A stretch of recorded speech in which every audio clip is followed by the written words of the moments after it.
Let's say that somebody was coming into our church and they're black. I'm not a pastor, but I feel like that would be a preferable scenario. Would they be eligible for membership in our church? Please say yes. Yes, of course they would. They'd be eligible for membership in our church. Oh, thank God. I think the video's over now. But would they be permitted to participate in, embody, and practice what I would call black culture generally in our church? Oh, damn. The answer is absolutely not. I'm guessing you're going to elaborate. Why? Because the characteristics that mark black culture as a generalization, in the same way Paul's talking about Cretans on Crete. How long do you think he was waiting to call black people Cretans? They are evil, murderous, violent, bestial people. Bro, you have a dead rodent on your face. They steal, they kill, they destroy. They are sinful to the core. Are we listening to this? They have besetting sins that are like fatherlessness, sexual immorality. They molest children at a high rate. We're going to talk about black people molesting children at a high rate. You're a Christian pastor. All of any criminal statistic that you could look at, almost pretty much without exception, they excel at them. This video goes on for a while, but I'm going to stop there. I just need you to see what kind of things are coming up in this country. That guy that you just saw is this guy, Pastor Brian Sauve. He is the pastor of Refuge Church in Ogden, Utah. And he's a compatriot of this man, Doug Wilson, a pastor in Moscow, Idaho. I say pastor, but it's like a cult situation, you know? And you probably recognize Doug Wilson. You remember Doug Wilson, the pastor that Pete Hegseth platformed a few months ago, who was saying that women shouldn't be able to vote? This is what Christian nationalism is. This is what Christian nationalism wants. These are Christian nationalists. These guys are only going to get louder. They used to be relegated to like little corners of the internet, but they are now getting platformed by the Secretary of War.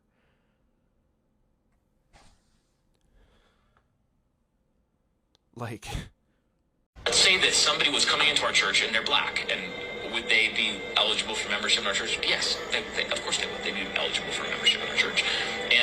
But would they be permitted to participate in, embody, and practice what I would call black culture generally in our church?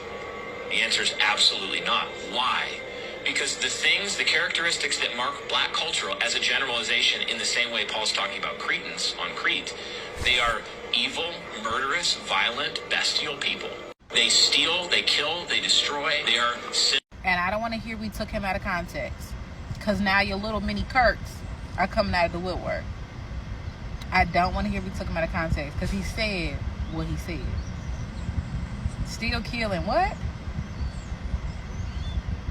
So when someone says that they're black and Christian, because y'all don't like our culture, y'all don't like us as a people, but y'all claim to be Christian, because y'all are love to go pick on the homosexuals, go pick on everybody else who have abortions and all this type of stuff, but you won't deal with your inherent racism. Oh, we can fight every other sin, but let's not talk about the racism. Yeah, okay. These are y'all pastors. But racism is a social construct, and it's not real. Really? Okay. Almost. Let's say that somebody was coming into our church and they're black, and would they be eligible for membership in our church? Yes, of course they would. They'd be eligible for membership in our church. But would they be permitted to participate in, embody, and practice what I would call black culture generally in our church? The answer is absolutely not. Why? Because the characteristics that mark black culture as a generalization, in the same way Paul's talking about Cretans on Crete, they are evil, murderous, violent, bestial people. They steal, they kill, they destroy. They are sinful to the core. Okay, so apparently we're just saying the quiet part out loud now, huh? And there's really no defending it, and the little hope I have left for humanity wants to say nobody would even try. What's up, guys? Welcome back to the channel. White American is turning on their own preacher because of what he said about black people. Let's break it down. Guys, here is the clip. Remember, the credit goes to the direct owner of the video. I'll be back. So let's talk about what culture is. Put simply, culture is a set of beliefs and patterns and symbols that basically sum up how a group of people views and interacts with the world. According to this guy, that includes violence and murder and acting like an animal. That's what bestial means. But of course, anybody who's ever interacted with black people or just has a number of working brain cells that's not in the single digits, you know that the majority of black people are just regular citizens. So even though this type of antisocial behavior is definitely a problem in black communities, it's still something most black people don't engage in. And if you're going to define a group of people by something that most of them don't do, that's not describing a culture, that's describing a stereotype. And it gets worse, and this is probably going to be long, just fair warning. Because what is a big part of black culture is in fact Christianity. And even though unfortunately church attendance across the board is dropping, black Americans still attend church the most.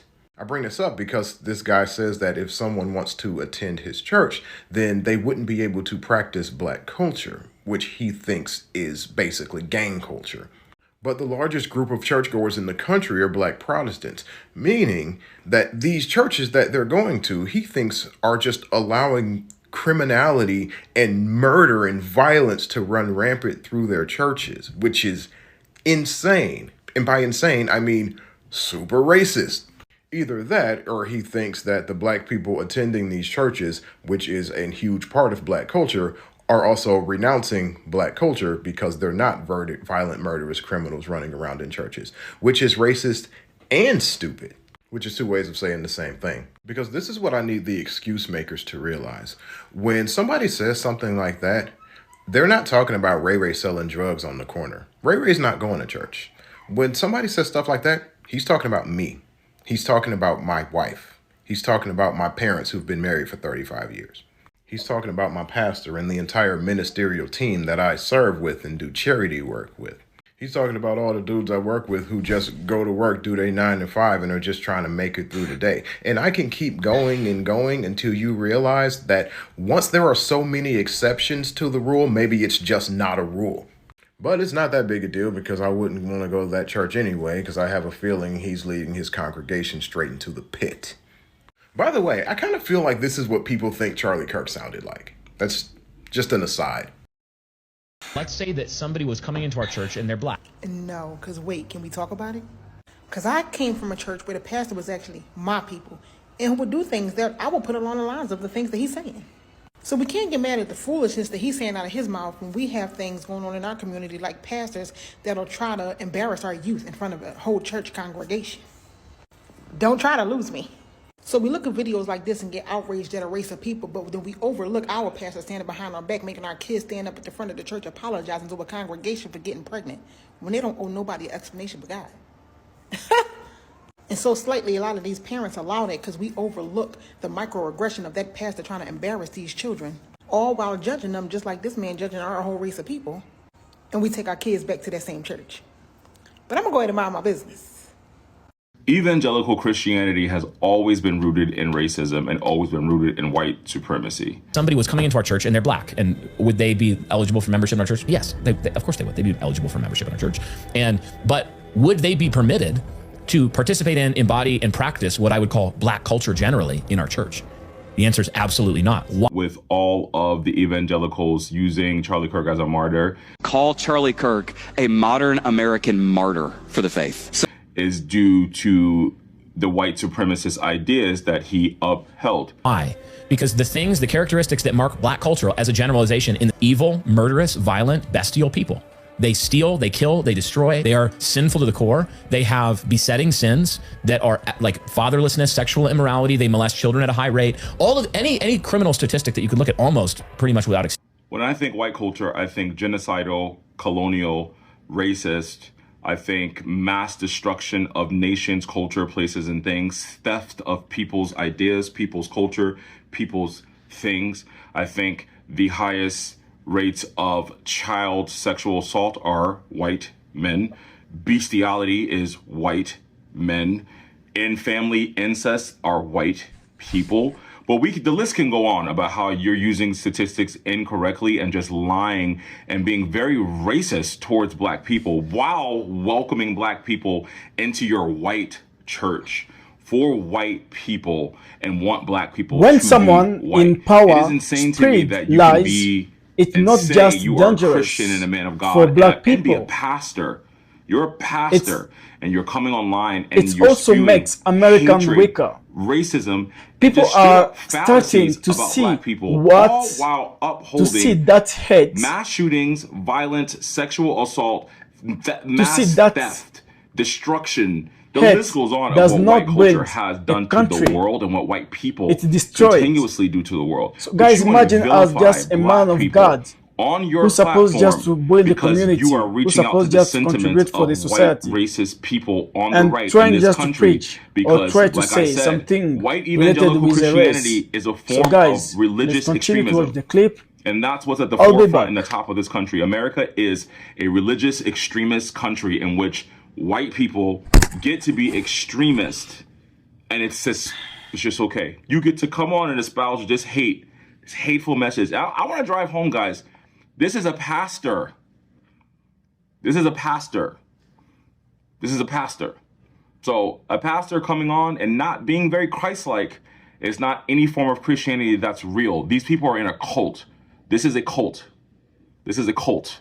This is why the Proud Boys, the KKK, all these people come out of this version of Christianity because it's not Christianity. Okay guys, this preacher thought he could lie about black people and no one would care. But now even white American is saying, you went too far. That shows the truth is catching up with him. So guys, let's continue to watch the clip. I'll be back. They are evil, murderous, violent, bestial people. In this instance, I implore you to go back and watch that video.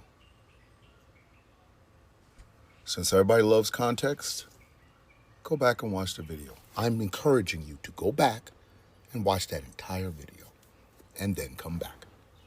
Don't worry, I'll wait. Oh, you're back. Hi.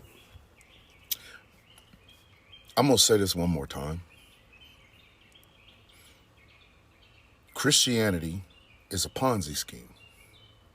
And one of the ways I know that that Ponzi scheme is the biggest Ponzi scheme in the history of time is this. Black Christians and white Christians worship two different Jesuses, or Jesus-I. They worship two different ones. And they have since the goddamn beginning. Since black folks was brought over here in boats, there have been two different Jesuses. The black Jesus is a man of peace.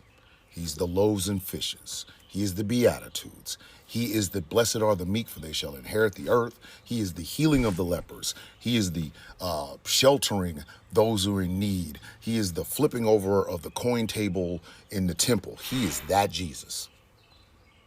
The other thing that Jesus is, docile. Not very confrontational. White Jesus, on the other hand, is this one.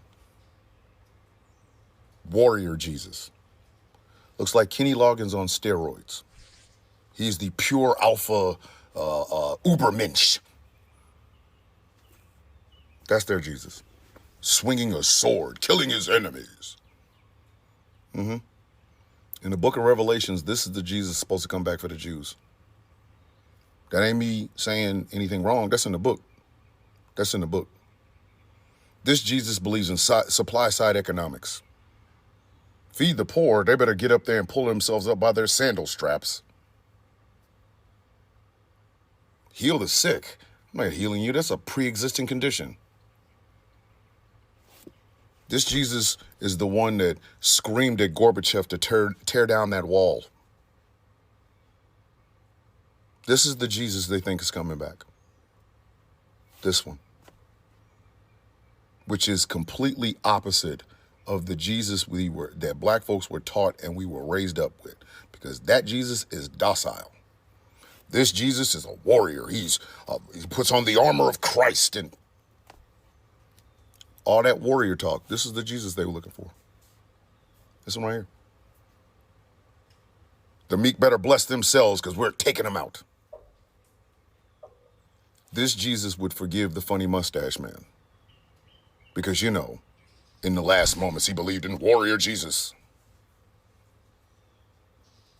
This Jesus is about anger, vengeance, violence, and retribution, which is all a part of the Ponzi scheme that is religion. And don't get me wrong, a lot of people are going to say, well, what about Islam and Judaism, which are the other two branches of the Abrahamic religions? Same thing, fam. Same thing. Same thing. To some Muslims, Allah is a comfort. He is a guide. He speaks to them. He tells them the right way to do things, and in return, they give him submission to the will. To others, he is vengeance, violence, and retribution. The same God, the Jews go through that same shit. Same shit. It's all a Ponzi scheme. Because if you can bisect your God, is he really a God or is he a figment of your fucking imagination? In order for me to truly get into the heart of religious people, I worship the Kryptonian god of the sun, Ra, R-A-O, Ra, right? And Ra sits in the sky. Every morning I can go out and see him. When it's cloudy, Ra is still there. When it's sunny and hot, Ra is there. Now, as a practicing Raoist, all I got to do is read the book of Ra and just live it. But you know what I try to do? I try to live more like the Christ that black folks have always worshiped. Even if I don't really believe in any of it, I still try to live my life by the golden rule. Do unto others as you would have them do unto you. But this man literally sat here and told us all with his whole chest and whatever the fuck he has going on with his facial hair, that black folks cannot practice black culture because black culture is murderous, it's violent, it's this, it's that. You have got to be fucking kidding me. You cannot be serious. All you Warrior Jesus fans, the Triple K burns a cross to your God. The Triple K calls itself a Christian organization. Do you think they're talking about black Christians? No. When you cherry pick out of that goddamn book, you can make anything sound rational. This man literally said this shit in this country, in America. Black people can join this church, but they can't practice black culture. What the fuck is that? Black culture is murderous? Are you fucking for real right now? Violent? Are you fucking kidding me? So that was Warrior Jesus fans in January 6th, right? It was Warrior Jesus fans that burned down Rosewood. It was Warrior Jesus fans that burnt down Black Wall Street. It was Warrior Jesus people that put black folks in trees, hence the reason Billie Holiday's song Strange Fruit. That was Warrior Jesus. White Warrior Jesus, the one that looks like Kenny Loggins on HGH. That's your Jesus? But you want me to take your fucking religion seriously? No. And for all of you who are getting ready to distance yourself and say that's not my Jesus, bring your ass back here. Don't move. Because had y'all been straight about this shit since day one, we wouldn't be having shit like this. I put the onus for the way Christians are viewed in America on Christians. Y'all think y'all are persecuted for your faith? No. We are you are not liked, not even persecuted. You are not liked because y'all cannot keep that shit to your life. You have to put it in everybody else's life. Hence the reason Warrior Jesus appeals to you. And for you to try to distance yourself from that shit, you know people like this. Have you called them out? Nope. I literally just got off of a fucking Zoom meeting with the head, the heads of Ghost Law Productions Radio, one of which is a pastor. And I talked to her about this. Y'all think Charlie Kirk is sitting in the bosom of Warrior Jesus. That helps you ignore all the shit that he said. So mind you, he supposedly was a good Christian who thought black women had lower brain capacity and could not understand things like white women. That's some Warrior Jesus shit. But not my Christianity? Fuck you. It absolutely is. In for a penny, in for a goddamn pound. You want the docile, peaceful Jesus over here. So that Warrior Jesus can walk around saying all this bullshit and you can feel good because you can go, well, that's not my God. It's not my Jesus. Instead of looking that person in the face and say, what happened to the Prince of Peace? What happened to him? The King of Kings, the Lord of Lords. What happened to the Prince of Peace? What happened? Oh, that's right. You wanted the Christianity that was practiced by the funny mustache man and his crew. And then you stand up in front of the church and call them blasphemers. Are you afraid to do that? This goes for any person who is really strong in their religious faith. If you are not calling out the bad characters within those faiths, don't talk to me about you being different. Because as an atheist, a person who sits on the outside of all of this, a Rowist, if you will, I don't see the goddamn difference. I don't. And it is not my job to find the differences between what faith you follow and what faith they follow. It's your job to call them out for not following the faith correctly. The fuck out of here. So yesterday I saw a TikTok of a white guy trying to force himself into a black church. I think it was in Philadelphia. He was told no, he is not being allowed in their church. And of course, he tried to make himself the victim. Now, I'm going to warn you, black people and these black churches, do not allow these young white males anywhere near your churches. You know the history. These people are antagonists, and they are going to try and cause problems for the black community and the black churches. They're there to cause chaos. Don't give in to it, and don't let them in your churches. They cannot be trusted. They are the most violent set of people currently living in America. You were warned.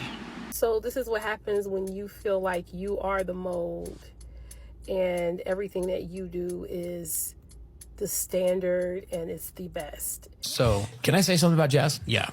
There's some really great jazz music out there. Some really great, absolutely creative, musically brilliant jazz music. But there's also a thread in jazz music that is deconstructive and leftist to the core.